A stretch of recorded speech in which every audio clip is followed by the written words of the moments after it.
పేద సామాజిక వర్గాల ప్రజలు ఒకసారి ఆలోచన చేయండి.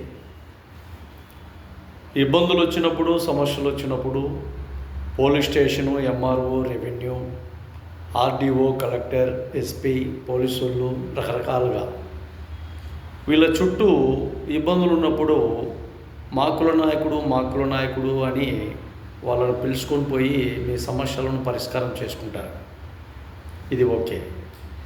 తర్వాత మీలో ఉత్సవాలు, మీ ఇంట్లో ఉత్సవాలు, మీ ఇంట్లో సందడి, మీ ఇంట్లో కొన్ని కార్యక్రమాలు, జాతరలు, ఇంకా ఏదేదో గ్రామాలలో జరిగే వాటి విషయంలో ఈ కుల నాయకులను పూర్తిగా మర్చిపోయి మీకు ఎవడైతే అక్కడ నాయకుడు, ఇక్కడ నాయకుడు, ఆ ఊరు నాయకుడు, ఈ ఊరు నాయకుడు అని వేరే విధంగా అనుకుంటారో వాళ్ళ ఫోటోలు, వాళ్ళ ఫ్లెక్సీలు, వాళ్ళకు పెద్ద పూలదండలు, వాళ్ళను ఆహ్వానించడం, డప్పులతో మోగించడం, వాళ్ళకు రంగరంగ వైభవంగా మీ ఊరికి ర్యాలీగా తీసుకొని పోవడం, ఇవన్నీ చేస్తారు.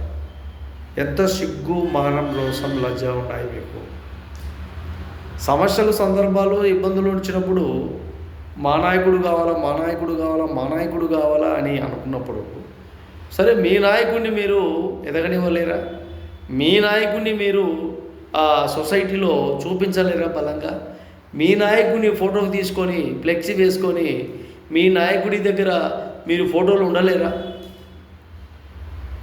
మీ నాయకుడు ఊరేగింపుగా తీసుకొని వచ్చి ఒక పూలదండ ఆయనకు వేయలేరా? ఎందుకు ఇలాంటి విధానాలు అమలు చేసుకుంటారు? ఎంతసేపు చూసినా ఇంకొక నాయకుడు వాడు వీడు వాని ఎదురుగా వాడికి పూలదండలు వేసి వాడి ముందర ఎగురుతారు, గంతులు వేస్తారు. ఇది ఎంతవరకు కరెక్ట్? ఒకసారి బాగా ఆలోచన చేయండి ప్రజలు, బాగా ఆలోచన చేయండి.